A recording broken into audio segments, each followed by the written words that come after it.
Bueno, vamos, como ya dijimos, vamos a ver lo que corresponde a semiología respiratoria. No sé, hoy día lo hice como ayer me lo indicó su compañera, que lo haga a través de la computadora, porque ayer realmente hubo un problema serio en cuanto a hoy día sí no funciona excelentemente bien, vamos a tratar de hacerlo. Bueno, vamos a ver lo que corresponde a semiología respiratoria, examen físico. Prácticamente todo lo han dicho ustedes y excelentemente bien.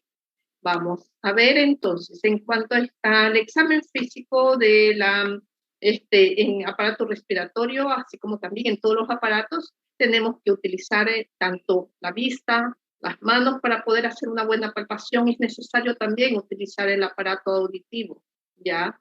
Esto de aquí porque tenemos que ver, tenemos que tocar con el tacto, de poner en práctica nuestra ocultación, nuestro oído, a fin de que con la vista hacemos la inspección del paciente, con el tacto hacemos la palpación del paciente y a su vez el oído para una buena ocultación. Ya ustedes lo vieron y lo detallaron cada una de esas opciones. La percusión, la palpación, la ocultación. Bueno, en cuanto a, si hablamos de la inspección, como dijeron sus compañeros, tiene que ser con la menor cantidad de ropa al bebé, ¿ya? Si ya es un niño grande, bueno, que perfecto con una ropita muy fina para que no interfiera en el momento en que tengamos que hacer nosotros la ocultación o la palpación. Por supuesto, una muy buena luz sin que afecte también al niño. Eh, Hay una cosa, el tiempo en pediatría no existe, es decir, no tenemos que poner una cantidad o un límite de tiempo para examinar al niño, ya que hasta que nosotros o que podamos entablar una buena relación con el niño, puede que demore un tiempo, hay que darle tiempo para que el niño poco a poco acceda a ser examinado adecuadamente, o si está muy irritable, igual el examen físico va a ser mucho más lento. Tenemos que ver la constitución del niño, si es pícnico, si es un niño normal, si es muy longilíneo, es decir, si es de tendencia a ser gordito, si es un niño normal, o longilíneo, un niño alto, muy delgado. En cuanto a la piel, tenemos que ver siempre la coloración, si existen monomanchas, si existen abombamientos, tumoraciones, depresiones, así como también si hay presencia de circulación colateral.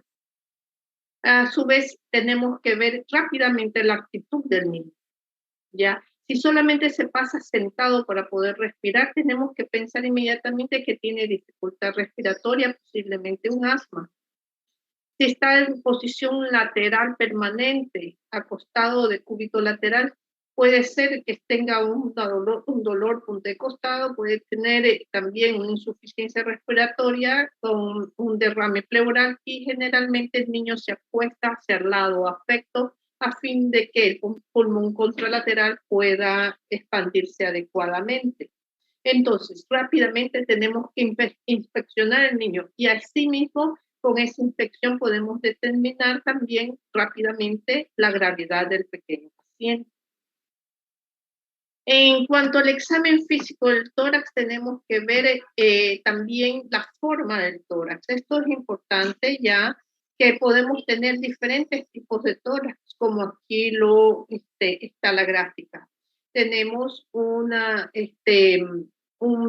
tórax infantil, tenemos un tórax normal, ya ustedes pueden ver cómo es, o esténico también, que le llaman ciertas escuelas. Ahora, hiposténico, que también puede ser normal, en que es más ancho, poco profundo el tórax. Estos son normales. Y también hiperesténico, un poco más ancho en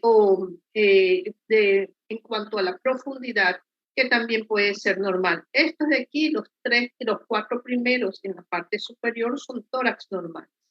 Ahora, como dijo su compañero, un tórax enfisematoso es aquel que está hiperinsuflado, sumamente abombado. Es característica, como dijo, de un atrapamiento aéreo, podría ser asma. Es un tórax enfisematoso, tórax en tonel también se le denomina. Un tórax, aquí ven con un aplanamiento debido a una fibrosis pleuropulmonar crónica, hay poca expansión de un lado pulmonar y por lo tanto va a haber esta asimetría torácica. El pectus excavatum, dijo su compañera, o el pectus carinatum. El uno es la depresión a nivel del esternón y el otro, en cambio, la protrusión del tórax o tórax en quilla, también que se lo llama. Un tórax enfisematoso va a estar más frecuente, ponemos una patología, sería el asma, ¿ya? Un tórax deprimido podría ser cualquier proceso respiratorio alto. A su vez, un hemitórax retraído podría ser una fibrosis pulmonar o una telectasia. Ya nosotros hemos visto allí la figura. Un tórax sumamente abombado podría ser un neumotórax o una pleurosía, así como también un tórax alado puede estar asociado a un raquitismo. Tenemos entonces de aquí también que examinar los movimientos respiratorios. Ya ustedes ya los clasificaron los movimientos respiratorios. Tenemos que observar en ellos la frecuencia, la amplitud, el ritmo y el tipo de los movimientos respiratorios. En cuanto a la frecuencia, como bien lo dijo su compañera, va a ir evolucionando o va a ir cambiando dependiendo de la edad del paciente. Un recién nacido, una frecuencia respiratoria normal va a ser entre 50 y 60 respiraciones por minuto. Va a bajar a 40 al sexto mes, a los 12 meses ya se encuentra en 35, en la segunda infancia estará entre 20 a 26. Ya pueden ver entonces, si nosotros vamos a examinar un recién nacido, una frecuencia de 60 es totalmente dentro de los límites normales. En cambio, si ya estamos examinando un niño grandecito, ya eso sería una taquicardia. En cuanto a la amplitud, puede estar normal, aumentada o disminuida, o si no también puede ser profunda o superficial. Entonces, cuando ustedes estén detallando los movimientos respiratorios, ustedes tienen que poner las frecuencias tanto por minuto, la amplitud es normal o puede estar, en ese caso, si ustedes ven que expande mucho más los pulmones o menos, ponen amplitud aumentada, disminuida o una amplitud profunda o superficial si respira muy superficial. En cuanto al ritmo, puede ser normal o irregular. Aquí tenemos nosotros ciertas respiraciones. Tenemos que ayer uno de sus compañeros detalló algo sobre las respiraciones. ¿Quién fue el que nos habló algo de la respiración de Kussmaul? A ver, ¿quién fue? Tenemos la de James Stock. Bueno, tenemos dos tipos de respiración que ya vamos a ver, como la de Kussmaul, la de Biot, James Stock, dependiendo del ritmo, profundidad de la respiración. El tipo de respiración puede ser de tipo abdominal. Es normal que la respiración sea tóraco-abdominal en recién nacidos y lactantes, en que vemos que en el momento del movimiento respiratorio también va a haber movimiento abdominal. Pero ya en adolescentes solamente va a ser torácica. Y si ya vemos que hay participación de los músculos abdominales, tenemos que pensar que existe ya una insuficiencia respiratoria. Entonces, esto es con los movimientos respiratorios. Acuérdense que al valorar movimientos respiratorios, vamos a detallar frecuencia, amplitud, el ritmo y el tipo de respiración que presenta el paciente. Dijimos, perdón, un segundito.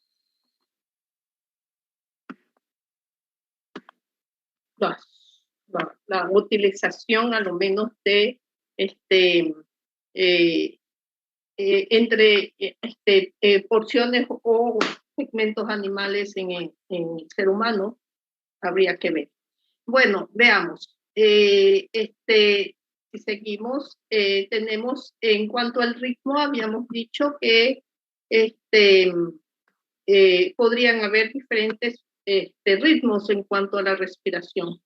Ya tenemos una respiración taquipneica en que la frecuencia es mucho más, es mucho mayor en un minuto. Aquí vemos cómo está un paciente con taquipnia, pero en cambio la profundidad es totalmente normal. Ya tenemos una respiración suspirosa, aquel que respira normal y cada cierto tiempo hace una respiración mucho más profunda, es una respiración suspirosa. Tenemos el ritmo de Biot. Aquí vemos que es totalmente, no tiene una frecuencia similar, va cambiando en cuanto, es decir, la profundidad va a variar entre respiraciones profundas y superficiales. El ritmo de Cheyne-Stokes, ¿ya? En que va a haber el cambio en cuanto a la profundidad y va incrementando la profundidad para luego descender, llegar a lo mínimo para nuevamente seguir con el mismo ritmo que es secuencial. Esa es la forma de respiración.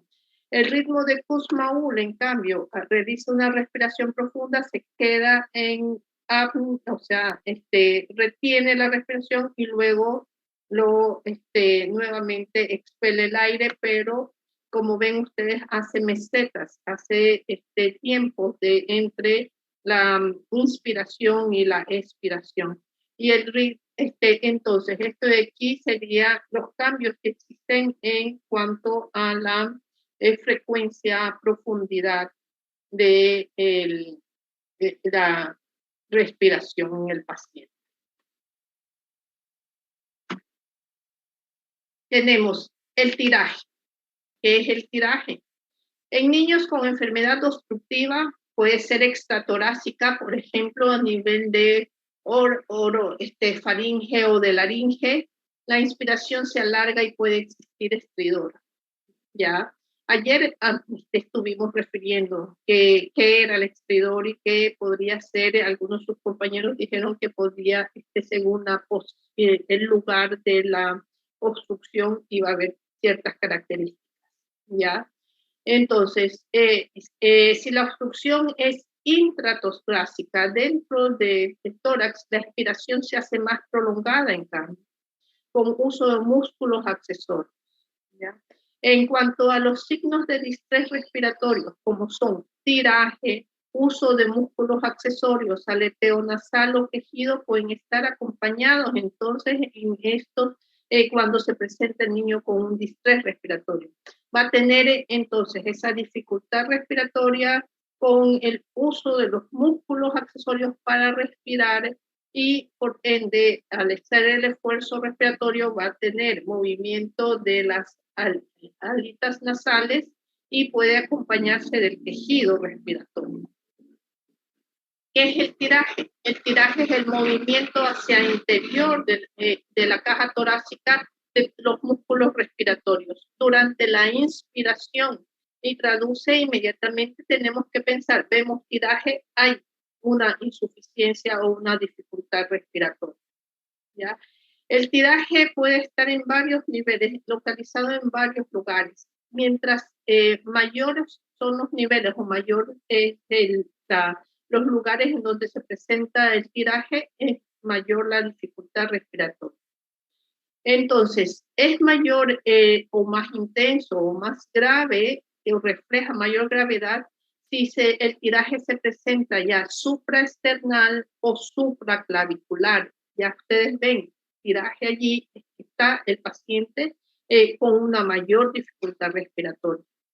Como dijo ayer también su compañera, algunos pacientitos, especialmente recién nacidos, pueden tener en el momento de respirar bamboleo de la cabecita.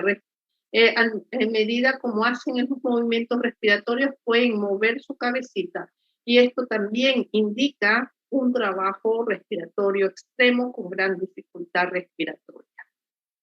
¿Ya?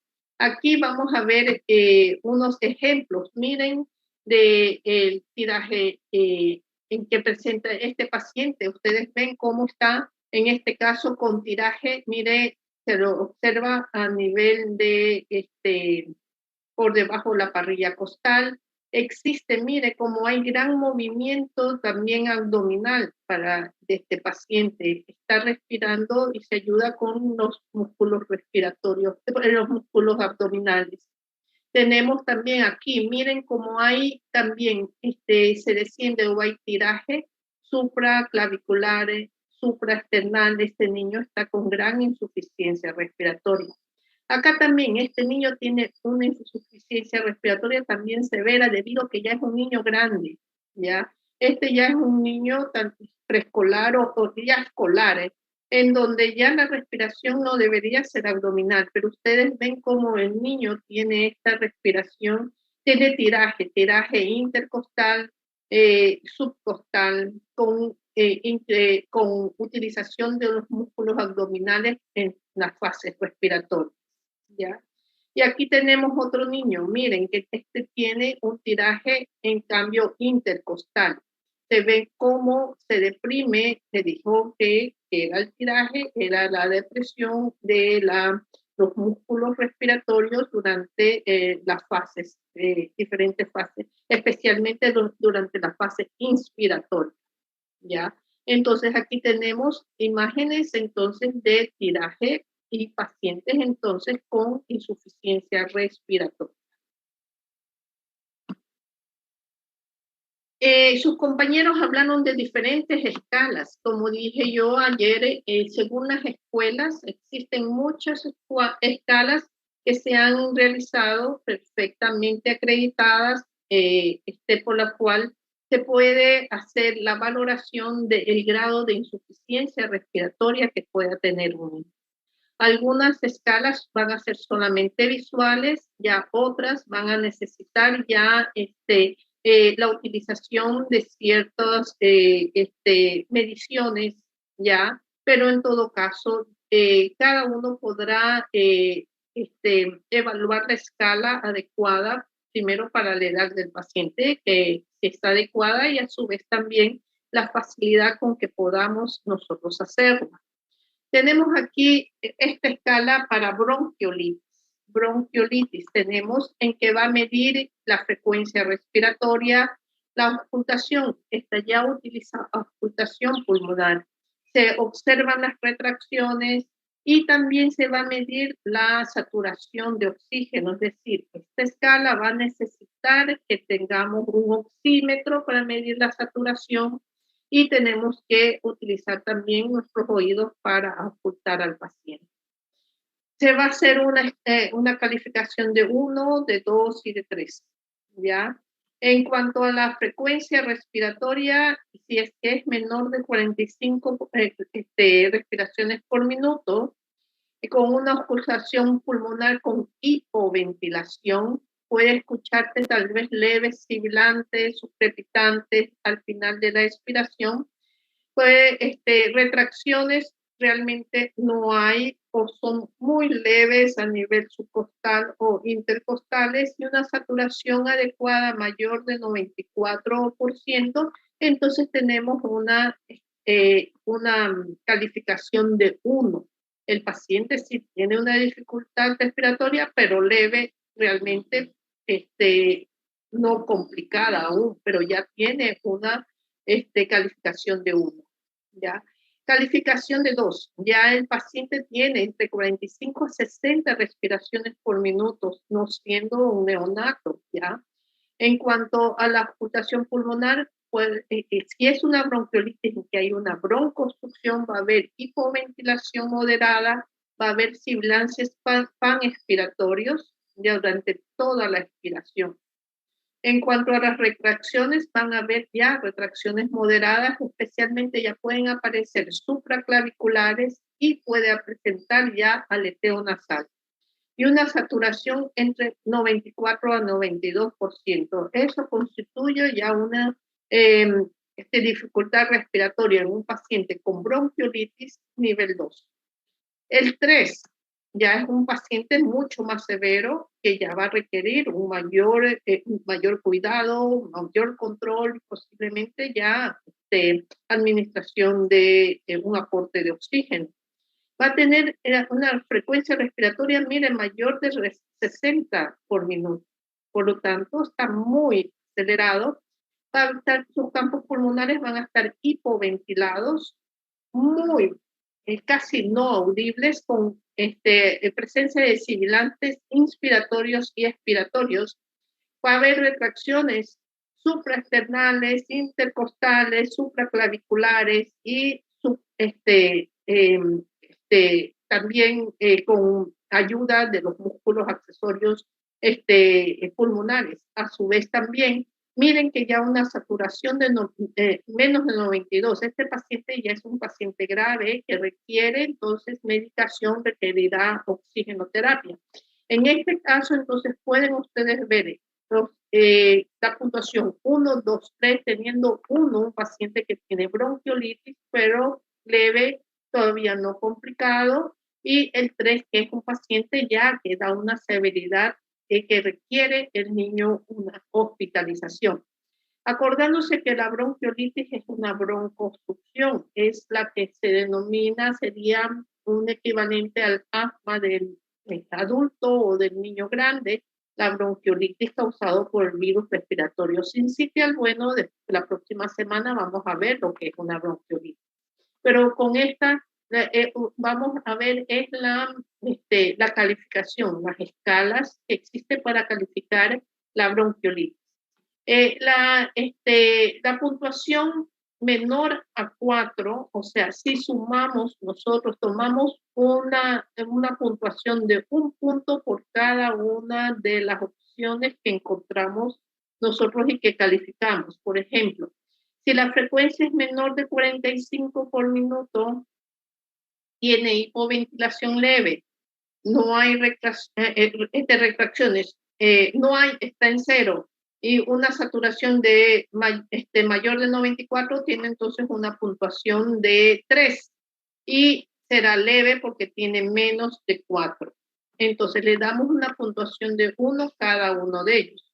Una puntuación de 2, sí, es que ya vemos, entonces calificamos y con eso vamos a calificar si es una está sumado entre 5 a 8, dará una insuficiencia respiratoria moderada, y grave cuando sumado cada uno de los factores que vamos nosotros a calificar o evaluar tiene un puntaje mayor o igual de 9, es una insuficiencia respiratoria grave. Entonces, puntuación de 1, 2 y 3, y valoramos cada uno de los ítems, los sumamos y con eso podemos nosotros determinar que se trata de una insuficiencia leve, moderada o grave.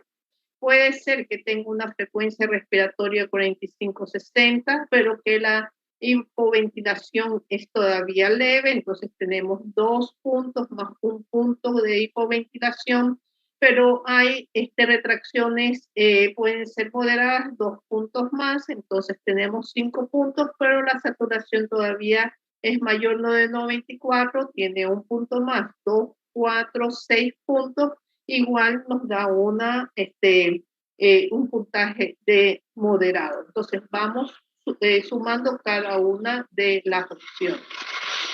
Igual hacemos con esta escala de Westley, en cambio es para valorar el CRUB.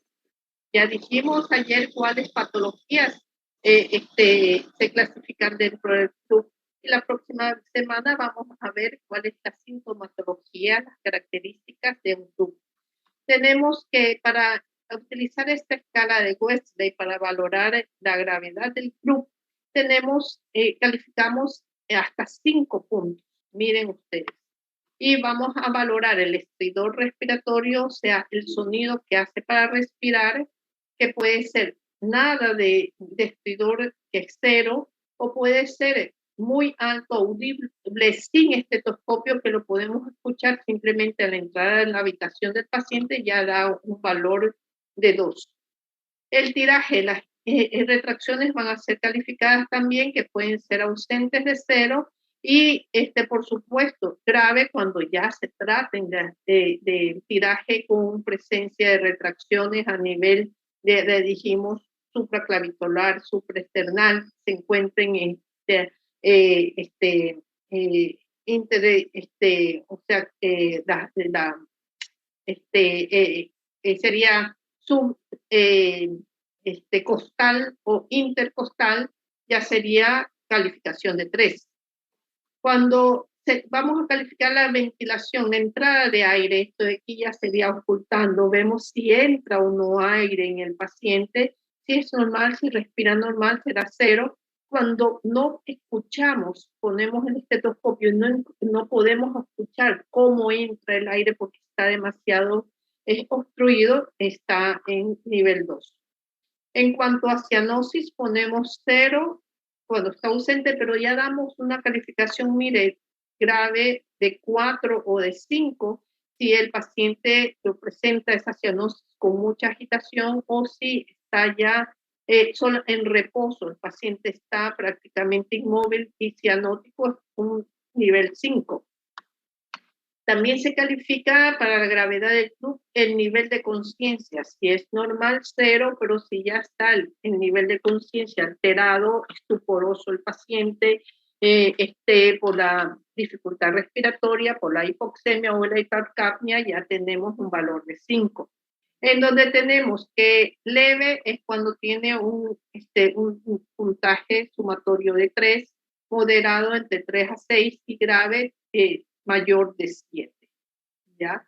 Esto es una escala para valorar club. Otra escala que podemos nosotros ver y que ayer lo nombró su compañero es el desde Silverman-Anderson, que no solamente va a ser para ayer para recién nacido, puede ser también para los otros pacientes, pero en todo caso, aquí se puntúa entre 0, 1 y 2, ¿ya? ¿Y qué se va a valorar? Como lo refirió ayer su compañera, creo que era el movimiento torácico abdominal, cómo se mueve el tórax, si es que es sincronizado o si hay disociación tórico-abdominal, bamboleo, es decir, hay una diferencia o una, se presenta lo que vieron ustedes antes en la imagen, como el niño respira también con abdomen, eso de ahí hay una disociación tórico-abdominal y ya le dan un puntaje de 2.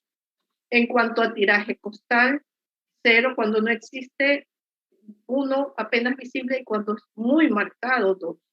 La retracción sifoidea también, si es muy marcada, va a haber 2.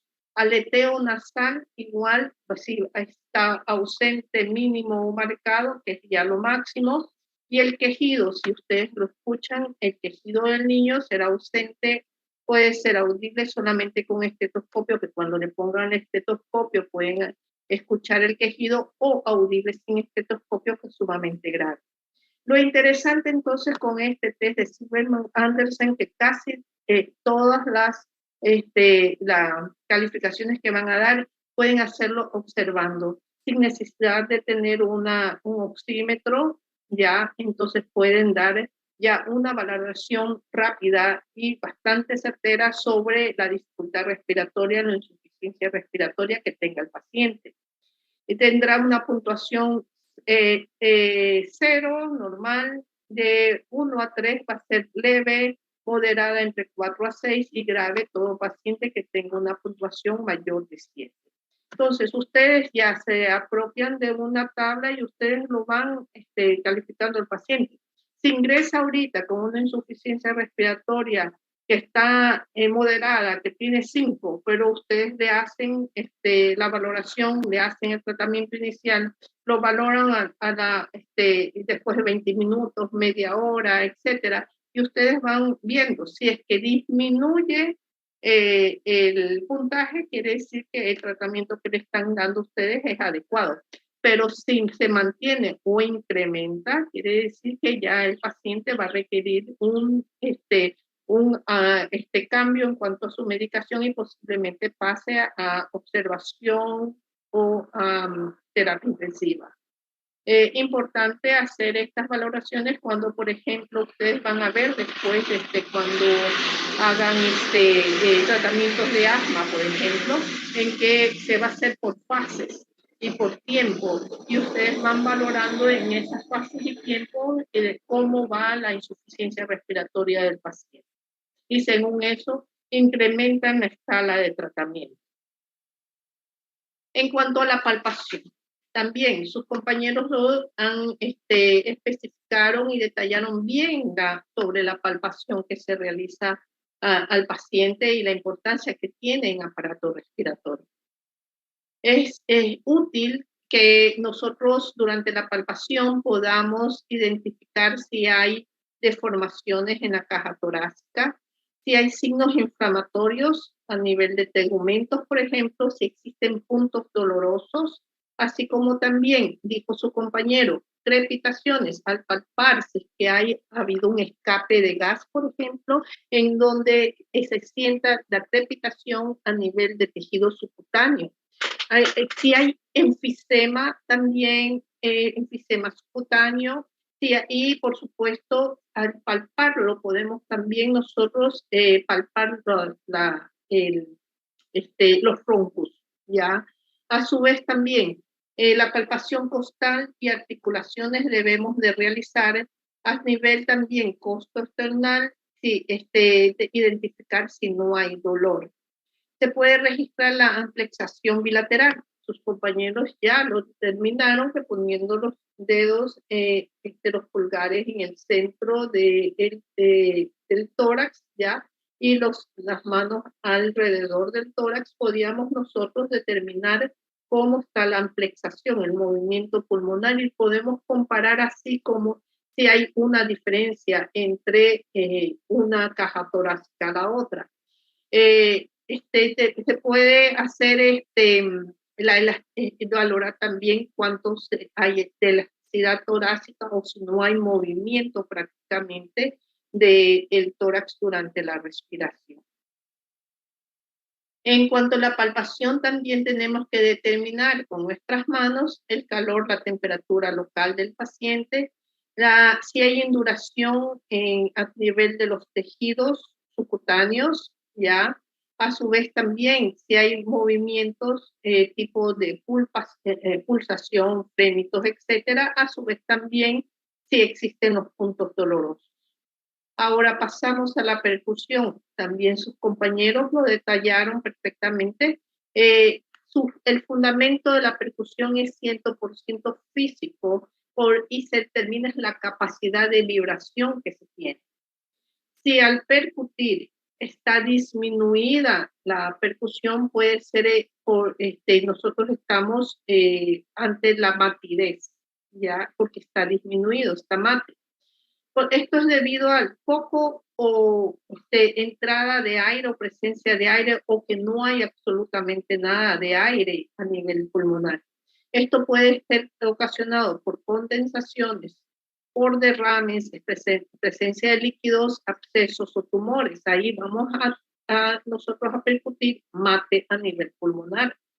Cuando está aumentada, en cambio, y hay hiperresonancia pulmonar, es porque hay zonas neumatizadas y puede haber neumotórax, ¿ya? Eso de allí existe hiperresonancia. Tenemos que hacer la percusión tanto posterior, lateral del niño sentado, y para hacer la percusión anterior ponemos al niño acostado. O sea, para percutir el tórax anterior lo hacemos acostado el niño. En cambio, si es que hacemos la percusión de la espaldita y lateral, lo hacemos con el niño sentado.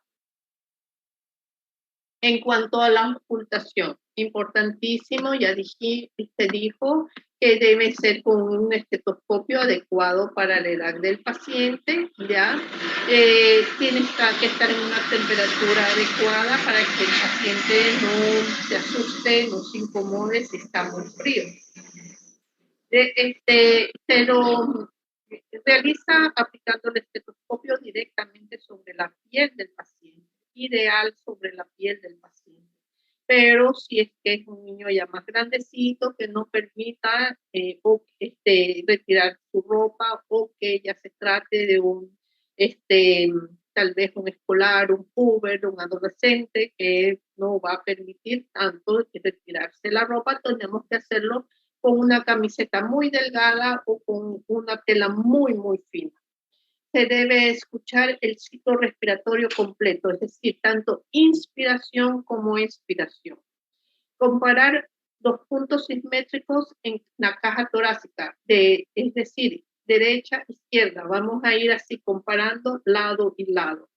Y a su vez se recomienda ocultar también en niños. Se va a recomendar algo. También después de ocultar el pulmón, se les recomienda también en un momento dado poner el estetoscopio delante de la boquita o de la nariz del niño, porque muchas veces hay ruidos a nivel de la nariz por obstrucción, por presencia de moco, algo, y eso hace que ese sonido podamos nosotros escucharlos a nivel de caja torácica y consideramos en un momento dado que es problema pulmonar y realmente es de vías respiratorias altas.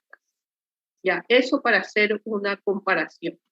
Ahora bien, este, si en la ocultación igual tenemos que ver, valorar el ritmo, la intensidad y el timbre tenemos nosotros que valorar. En cuanto al ritmo, puede ser normal o anormal. Normalmente la fase inspiratoria es más larga. Si nosotros ocultamos toda las dos fases o todo de respiración, tenemos siempre que ocultar tanto durante la inspiración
durante la inspiración como la expiración. Y todo ese ciclo va a ser, vamos a encontrar que la fase inspiratoria siempre va a ser un poco más larga que la expiratoria. Va a ser anormal cuando la expiración se hace muy alargada, por ejemplo, en el enfisema. Cuando en el asma, en el enfisema, siempre la expiración, en cambio, va a estar mucho más alargada. Perdón, no sé si dije bien. La fase inspiratoria es más larga que la expiratoria, pero en el asma va a ser más larga la expiratoria porque hay dificultad para la salida de aire. Queda claro, no sé si te hice trabalengua yo, pero es normal que la fase inspiratoria, o sea, en la inspiratoria es más larga que la expiratoria, eso es normal. Si hay la diferencia, el cambio de que la expiratoria sea más larga, quiere decir que hay dificultad para la salida de aire y eso se presenta en pacientes con asma, con enfisema, con bronquiolitis, etc. Estamos ya. En cuanto a la intensidad, en cuanto a la intensidad de la auscultación, tenemos también que puede ser normal, aumentada o disminuida o abolida. ¿Ya? Puede estar aumentada cuando existe una respiración vicariante. ¿Qué es una respiración vicariante? Por ejemplo, estamos auscultando el pulmón, ¿ya? Pero en un momento dado puede haber un incremento de la intensidad respiratoria de un pulmón porque está supliendo al otro. Eso es una respiración vicariante, ¿ya? En cuanto a va a estar disminuida o abolida cuando existe un derrame pleural, cuando hay una neumonía, cuando hay un espasmo o hay obstrucciones, va a estar la intensidad disminuida, ¿ya? Y en cambio, de un pulmón, y en cambio el otro pulmón puede estar vicariante, o sea, incrementada debido a que está supliendo las funciones del pulmón contralateral. Ya vemos entonces que en cuanto a intensidad, usted dice la auscultación está normal o puede estar aumentada o puede estar disminuida. Y acuérdense siempre, repito nuevamente, siempre comparar uno y otro pulmón, los mismos niveles, derecho, izquierdo, derecho, a fin de, allí sí podemos comparar si es que está disminuida, aumentada o abolida. En cuanto al timbre que tenemos nosotros también que valorar, puede ser, normalmente la respiración va a ser ruda, es la rudeza respiratoria normal, ¿ya? Pero puede ser también una respiración de tipo bronquial, que puede ser de tipo soplante, puede ser la presencia también de un soplo bronquial, un soplo pleural, un soplo cavernoso o soplo traqueal, dependiendo de la patología que nosotros o que presente el paciente. ¿Ya? Eso en cuanto a timbre.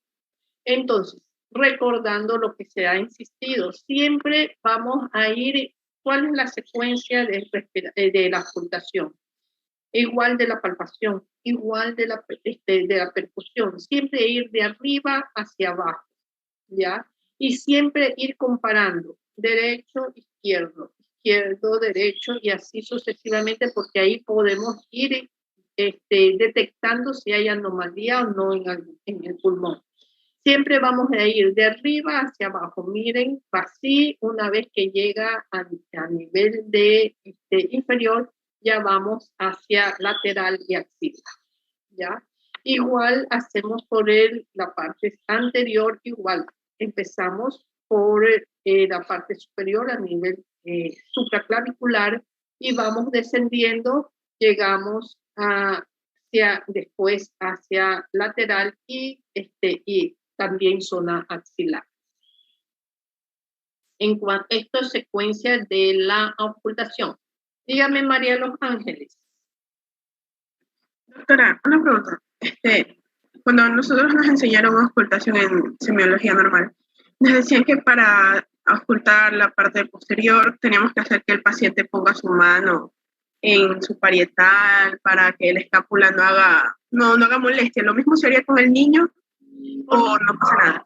Lo que sucede es de que mientras haciendo que saque los bracitos hacia afuera y moviendo las escápulas, podemos nosotros escuchar se despeja y podemos escuchar mucho mejor, ¿ya? En ese caso, el niño generalmente no le vas a poder decir, oiga, téngalo allí permanentemente el brazo, pero tú puedes, mientras que lo ocultas, cogerle el bracito y también levantárselo uno mismo y ir ocultando allí, ¿sí? ¿Ya?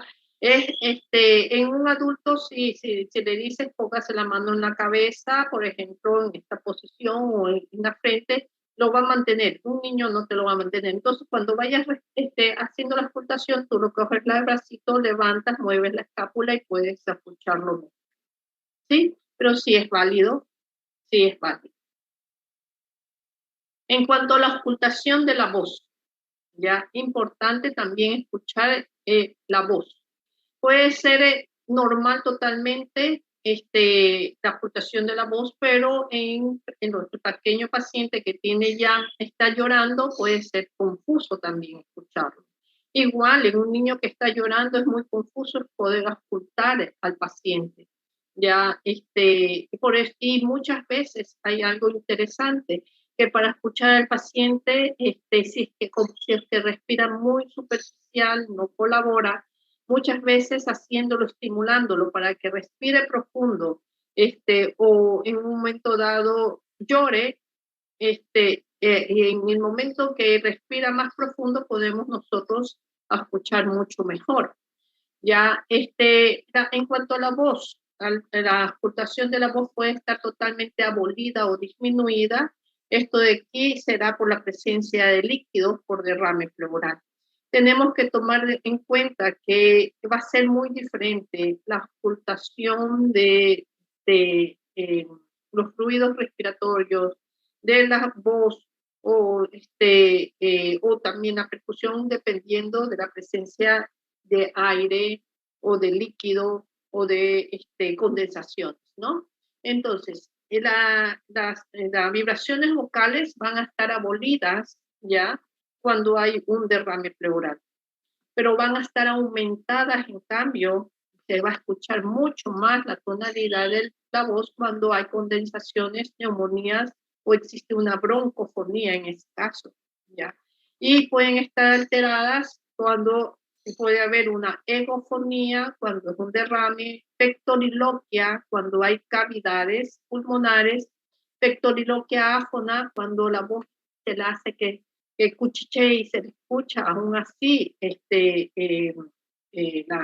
puede escuchar las vibraciones de la voz o la voz se la escucha, y el soplo traqueal puede ver cuando hay hepatización. Entonces, esto de aquí es en cuanto a la voz, que al escuchar nosotros decimos al niño, bueno, a un adulto decimos que de palabras con TR, por ejemplo, tren, tres, ya, pero niños posiblemente no van a colaborar así, simplemente diciéndole, dime tu nombre, como hacerle repetir o decirle que diga palabras que a él le gustan y están acostumbrados, nosotros ya podemos irle ajustando, ¿no?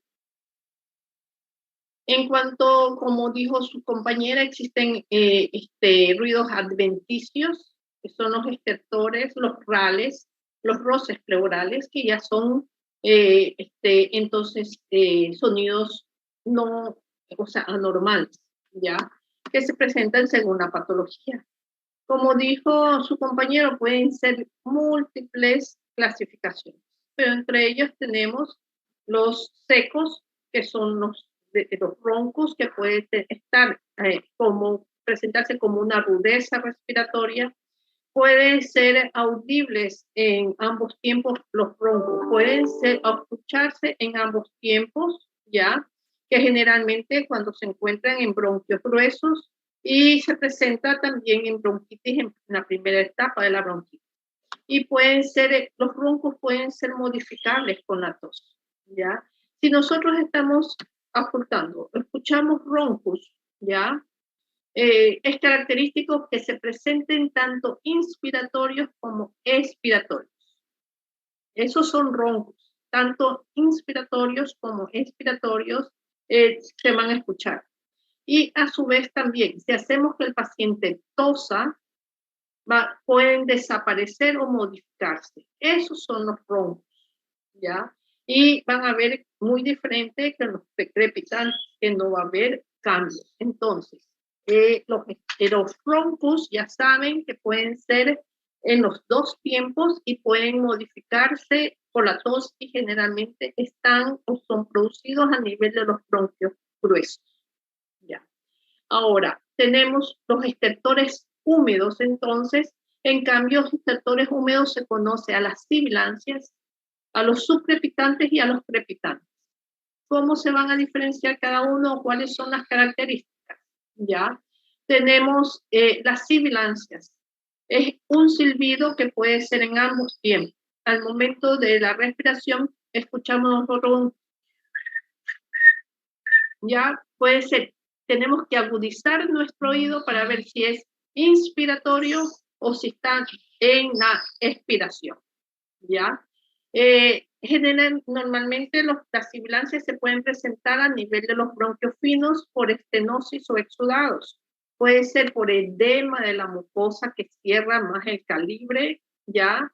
A su vez también presencia de moco, que también puede hacer que disminuya el calibre y de los bronquios finos y haga el sonido característico de las sibilancias.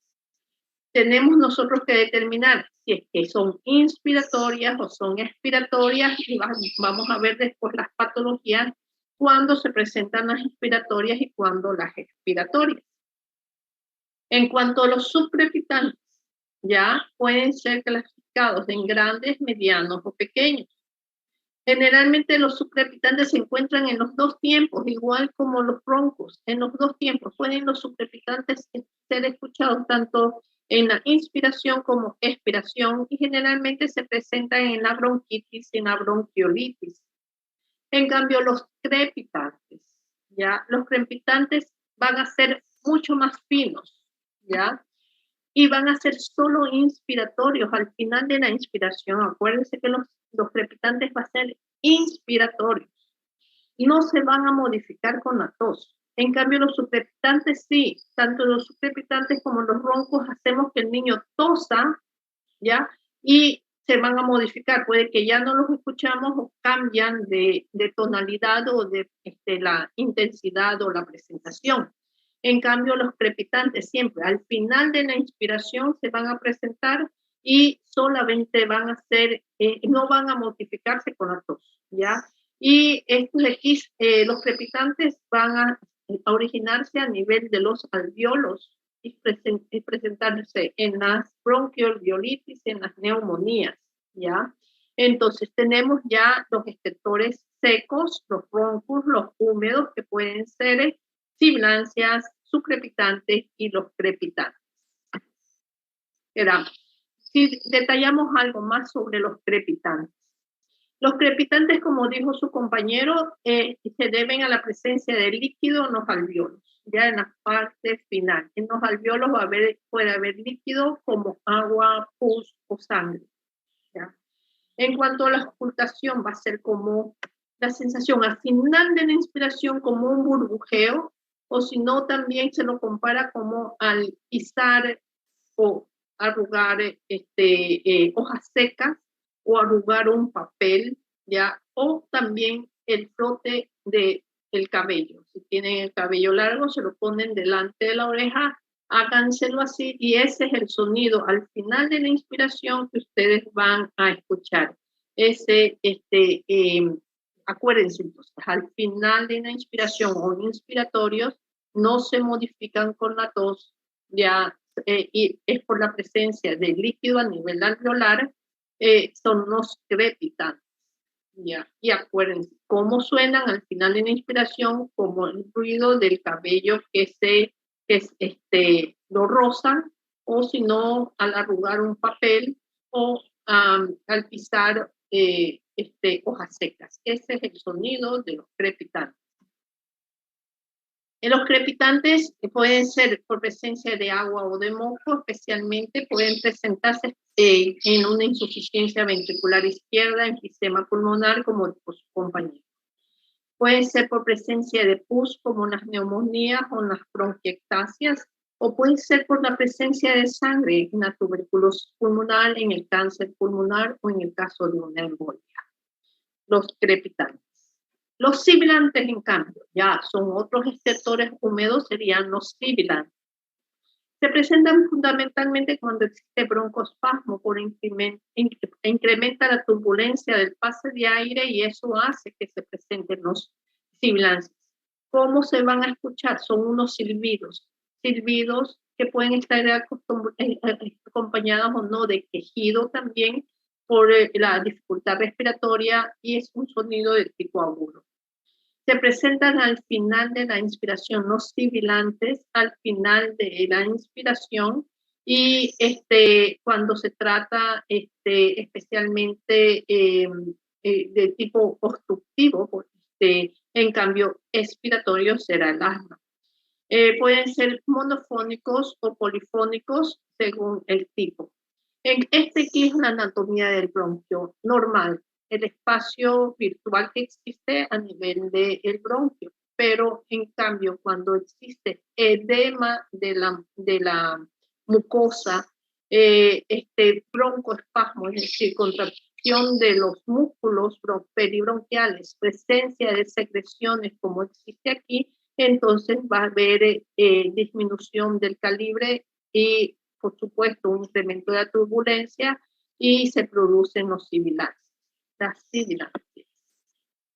Las sibilancias pueden estar presentes entonces en el asma, que son expiratorias, pueden estar en la EPOC, enfermedad obstructiva crónica, en las bronquiolitis, en las neumonías pueden presentar sibilancias y por supuesto también en los componentes alérgicos por el broncoespasmo que existe. Por supuesto, la diferencia entre el asma va a ser a nivel de todo el pulmón, lo mismo bronquiolitis. La neumonía va a ser más localizada, por ejemplo. En cuanto a los broncos, ya hablamos de los broncos, ahora vamos a decir cuáles son las características. Dijimos que los broncos se deben a la presencia de secreción bronquial abundante. Dijimos que están a nivel de los bronquios, ¿ya? El sonido es irregular y desaparece al toser, se modifica al toser o al percutimos y se modifican los broncos, los crepitantes no se modifican. Ahora, las cosas pueden estar acompañando a un asma, a una bronconeumonía, la neumonía, la enfermedad obstructiva crónica, las bronquiectasias, tuberculosis, alergias, es decir, en casi todos pueden haber broncos. Ahora bien, si hablamos del estridor, ayer hablamos algo ya del estridor, esto se presenta por la obstrucción de vías aéreas mayores. Ya, es generalmente a nivel de vías respiratorias superiores, a nivel external o de la tráquea, y se trata de un sonido de tipo agudo. Va a estar a este nivel el estridor. Ahora, el estridor puede estar presente, súbitamente presentarse cuando hay un cuerpo extraño. Así como también puede presentarse estridor si hay una compresión extrínseca, por ejemplo, un tumor, ya una colección, un absceso extrínseco fuera de las vías respiratorias, pero que las comprimen. Esto puede hacer que haya el estridor. Un cáncer, por supuesto, es característico también de la epiglotitis, aunque la epiglotitis ha disminuido notablemente porque era causada por el hemófilo influenza y debido a la vacuna ya ha disminuido notablemente la presencia de epiglotitis que antes causaba una mortalidad muy alta.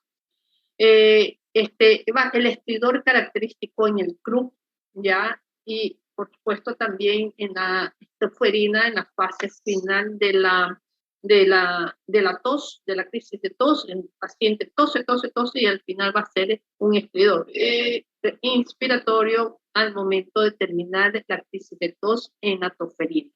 Pero en el CRUP es característico el estridor que presenta el paciente, que puede presentarse también súbitamente en la noche. Ya la próxima clase vamos a ver. Aquí vemos la imagen de una laringe totalmente normal. ¿Ya? Aquí tenemos una laringomalacia que es, va a ser una debilidad de las estructuras de la laringe, por lo cual va a haber un colapso de la laringe durante la inspiración y eso hace que haya también estridor en el paciente. La laringomalacia que puede ser normal en el recién nacido y que desaparece progresivamente y es el niño que respira ruidoso, especialmente durante la noche. Y la epiglotitis que ya hablamos, cuando existe el edema, la inflamación de la epiglotis que se encuentra aquí, producida por Haemophilus influenzae, va a producir gran estridor respiratorio severo. Aquí vemos nosotros también a nivel de las cuerdas, vemos cómo hay una protuberancia que eso nos va a causar también una disfonía o un estridor. Ahora, en cuanto al frote pleural. El frote pleural se presenta cuando friccionan por alguna patología, por edema, puede ser, friccionan las dos pleuras, la pleura parietal y la pleura visceral. Van a ver la fricción, va a ver acompañarse del dolor punta de costado muy característico. Se presenta a nivel inspiratorio y a nivel expiratorio en las dos fases de la respiración. No va a desaparecer con la tos. Prácticamente es parecido al sonido que hace el roncus, pero en cambio no desaparece con la tos y más bien cuando respira profundo va a presentar mucho dolor el paciente. La causa va a ser una pleuritis, una neumonía, una embolia, eso es el frote pleural. Aquí tenemos la pleura visceral, la pleura parietal. Entonces, cuando existe alguna patología con inflamación de la misma, va a haber el frote y eso es que va a hacer que haya el frote pleural. Tenemos, si vemos nosotros radiografías de tórax, ¿ya? Este es un estándar de tórax. Siempre para el estándar de tórax, cuando pedimos un estándar de tórax, siempre al paciente hay que hacer que saque los omóplatos, ¿ya? Por lo tanto, al niño siempre hay que hacerle que levante los bracitos, generalmente se los ponen en la parte superior de la cabeza para que los omóplatos salgan al exterior y no se vayan a superponerse y semejar una neumonía, por ejemplo.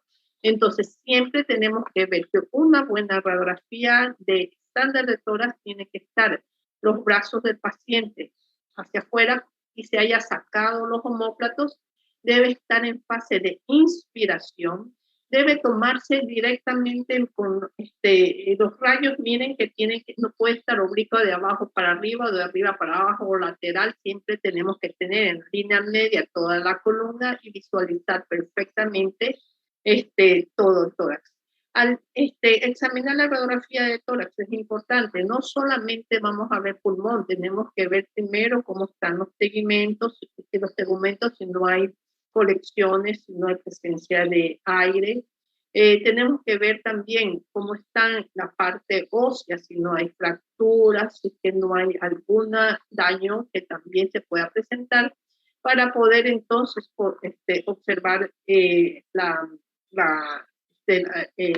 los pulmones. Incluido también sería la parte del corazón del paciente. Es importante determinar si la radiografía está bien, el paciente está totalmente vertical, que no esté del lado, que no esté inclinado, que haya una curvatura a nivel de la columna. Y podemos ver en una buena radiografía, mire, está la presencia de la vía aérea de la laringe y de la tráquea. Aquí podemos ver nosotros una estándar de tórax normal y aquí en cambio la segunda radiografía tenemos una bronquitis aguda por una presencia mayor de la trama pulmonar, ¿sí? Broncovascular vemos aquí. Vean la diferencia en este paciente, cómo está la parte de la bronquiolitis, es una bronquitis aguda.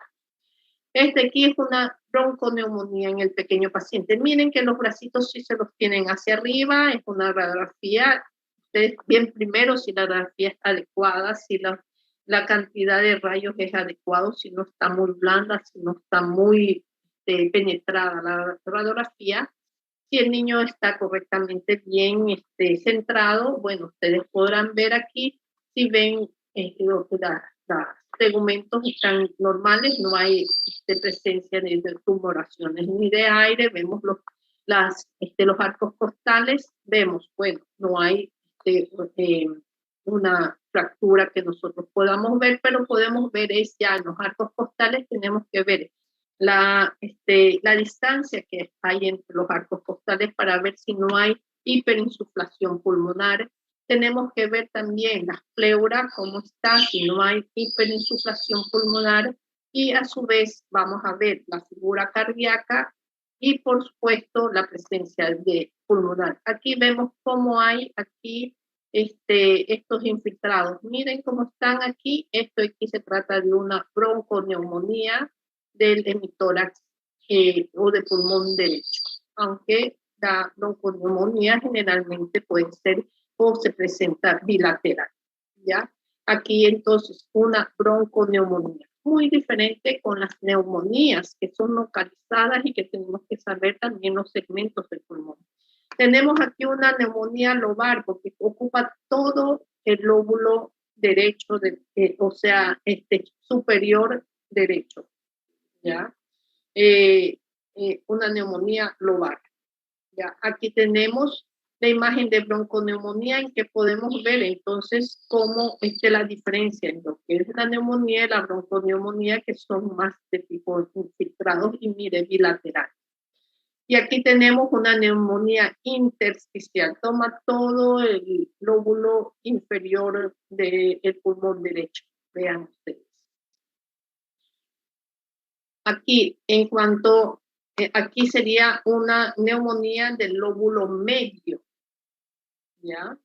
Del pequeño paciente, y aquí tenemos otra neumonía del lóbulo superior del pacientito. Una pleuroneumonía, cuando existe tanto un derrame pleural como también una neumonía, ¿ya? Aquí un derrame pleural. Podemos ver, mire, esta línea aquí es justamente donde si está el paciente de pie, esta es la parte de aire y esta es la parte de líquido. Si nosotros ponemos al paciente acostado, en cambio, y le tomamos la radiografía y no sabemos que ha sido tomado acostado, podemos ver que todo el pulmón está opacificado. Pero si hacemos una radiografía acostado y con los rayos horizontales, o sea, de lado le tomamos podemos ver la imagen de la línea de qué diferencia la parte superior con aire y la parte inferior con el líquido. En todo caso, aquí hay un derrame pleural en que van a desaparecer totalmente los ángulos, el ángulo costo diafragmático y costo frénico. Entonces, aquí una pleuroneumonía y un derrame pleural. Bronquiolitis, ¿ya? Un niño con bronquiolitis. Vamos a poder observar en la bronquiolitis, dijimos que es obstrucción de la vía aérea, por lo tanto el paciente va a estar hiperinsuflado. Vamos a ver que el pulmoncito va a estar más insuflado. Por eso podemos ver en ese caso, si vemos nosotros, bueno, los bracitos están hacia arriba, pero podemos ver cómo existe un mayor número o están descendidos los hemidiafragmas, y si nosotros contamos cuántos espacios intercostales van a haber mayor, porque el pacientito están descendidos los hemidiafragmas debido a que hay una mayor cantidad de aire retenido debido a la obstrucción que tiene para la salida de aire, ¿ya? Entonces, si contamos, tomamos en cuenta que este es el primer espacio, segundo, tercero, cuarto, quinto, 6, 7, 8, 9 espacios intercostales tiene el paciente. Quiere estar, está hiperinsuflado podemos ver que la distancia también, el diámetro también va a estar aumentado. Podemos observar también que mire que las costillitas van a estar horizontalizadas. Eso está indicando que también está hiperinsuflado y las costillas van a estar horizontalizadas.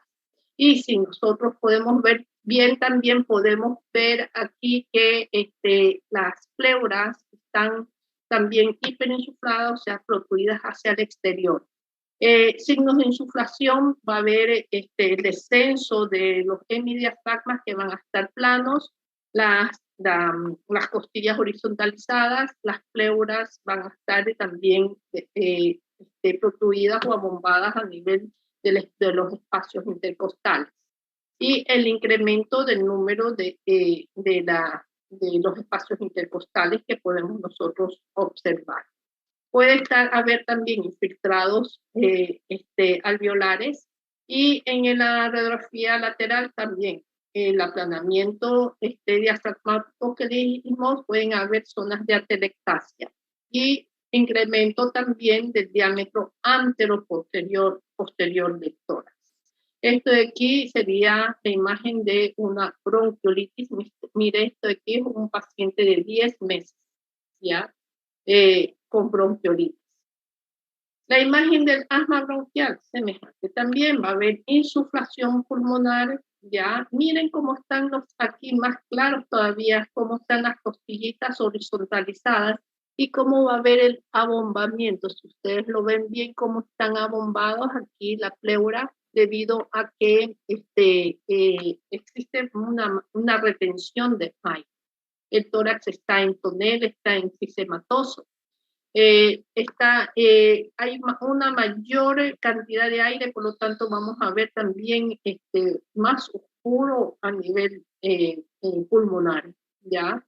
Los hemidiafragmas están descendidos y un mayor diámetro antero-posterior del tórax, ¿ya? Esto de aquí sería un paciente con broncoobstrucción, sibilancias, por lo tanto, y la imagen de asma bronquial. Algo muy frecuente que se puede observar en niños es la presencia del timo, ¿ya? En los primeros años puede haber la presencia del timo sin ser una patología, pero que muchos se pueden asustar al ver esto. Esta radiografía en que observamos esto y muchas veces se dice, uy, es una tumoración. No, si es un niño pequeño todavía, tiene el timo agrandado y es el signo de la vela, que se llama, tomando en cuenta que es esta imagen que se puede observar. Esta es la parte inferior de la barca y este aquí es la vela. Eso es el signo de la vela. Miren este aquí. ¿Cómo está aquí esto aquí es el timo? No tenemos que nosotros diferenciarlo. No es una hipertrofia cardíaca, no es una tumoración, es un timo que puede estar totalmente normal hasta que se disminuya el tamaño. Esto de aquí en niños puede estar presente. Ahora, ¿por qué esto de las diferencias de los que vamos a ocultar? Esto de aquí es por los principios físicos, ¿ya? ¿Cómo se propaga el sonido? Esto aquí lo vamos a recordar. El sonido se transmite a través de medios materiales sólidos. Mire, el sonido se transmite a través de materiales sólidos, líquidos o gaseosos, pero nunca a través del vacío.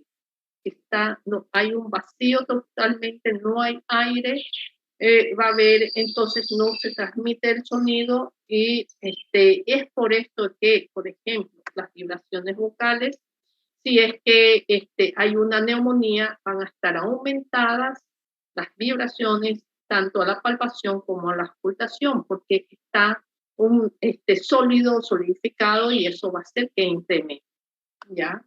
Entonces, tenemos que el sonido no se puede propagar en medios no elásticos, como ejemplo plastilina o corcho, ¿ya? Entonces, tenemos que recordar esto y por eso hacer la diferenciación de que cuando estamos ocultando, estamos examinando al paciente, si hay líquidos, si hay condensaciones, si hay tumoraciones, si hay ha habido el pulmón se ha colapsado totalmente, también entonces no va a haber, va a estar vacío, no va a haber los fluidos respiratorios, no va a haber pulmón y por lo tanto no va a haber vibraciones vocales. Entonces, si vemos esto de aquí, en base a eso, podemos nosotros hacer la diferenciación de qué patología se encuentra, o sea, qué podemos encontrar. Si en base a si se trata de un derrame pleural, es decir, por presencia de líquido, si hay una condensación pulmonar o si hay una atelectasia. ¿Ya? Podemos nosotros determinarlo mediante el examen físico. La inspección, primero vamos a observar al paciente, podemos palpar también, podemos percutir, como dijeron ustedes, auscultarlo, podemos ver también cómo está su función respiratoria pulmonar y cómo está el intercambio gaseoso. Y dependiendo entonces de qué encontremos, vamos a ir nosotros dirigiéndolo, entonces si está normal, si hay un derrame pleural, si hay una condensación pulmonar o una atelectasia. En cuanto a la inspección, si en un derrame pleural hay presencia de líquido, si hay presencia de líquido, por lo tanto, va a haber una disminución de la expansión torácica. Igual cuando hay una condensación e igual cuando hay una atelectasia. Vemos al paciente, vemos cómo se está moviendo el tórax y vemos que no se expande el tórax, entonces ya tenemos que determinar qué es lo que está sucediendo. En los tres casos va a haber una disminución de la expansión torácica. Va a haber cambios en la palpación. Si hay derrame pleural a la palpación, no hay transmisión de las vibraciones vocales porque en el líquido no se transmite las vibraciones vocales. Entonces, le ponemos la mano, ya, no hay vibraciones vocales, aunque el paciente diga 33, no hay vibraciones, es porque hay líquido. En cambio, si hay una condensación, van a estar incrementadas las vibraciones vocales. Y si hay una atelectasia, porque se ha colapsado el pulmón, también van a estar disminuidas las vibraciones vocales. Entonces, recordar que en líquido no van a encontrar vibraciones vocales, y en cambio, si está solidificado, va a haber aumento de las vibraciones vocales, tanto a la auscultación como a la palpación.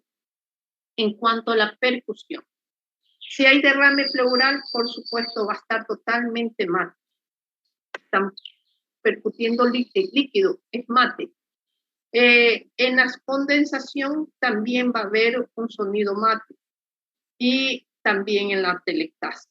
En los tres va a haber en la percusión mate. En cuanto a la auscultación, si hay derrame pleural, va a haber disminución o abolición total del murmullo vesicular en el sitio donde está el líquido. En la condensación pulmonar también va a haber disminución del murmullo vesicular porque no entra aire. Y lo mismo en la atelectasia.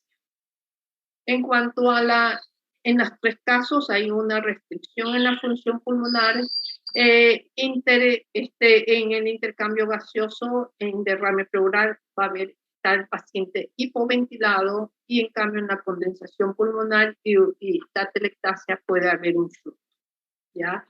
Es decir, y puede estar el otro pulmón picariano. Ya vimos entonces aquí algunas diferencias cuando nosotros hagamos, por eso cuando escuchamos pulmón es necesario auscultar cómo están los ruidos respiratorios, percutirlo para ver también si hay determinar si hay si está mate líquido y a su vez también si está condensado también va a estar mate, pero decimos cómo se diferencia, entonces cómo diferenciamos si en los dos hay disminución del murmullo vesicular y la percusión también va a estar mate. ¿Con qué vamos a diferenciarlo? Lo diferenciamos con la transmisión del frémito vocal. Si es un líquido, no se escucha el frémito vocal. Si está incrementado es porque hay una condensación. Entonces ya hacemos la diferenciación entre si hay líquido o sólido. ya, y así vamos haciendo las diferencias y tenemos que agudizar nuestro oído. ¿Ya? Entonces, eso en base a lo que se trata de examen físico del aparato pulmonar. ¿Ya? Ya es llamativo y es lo interesante que ustedes habían podido colaborar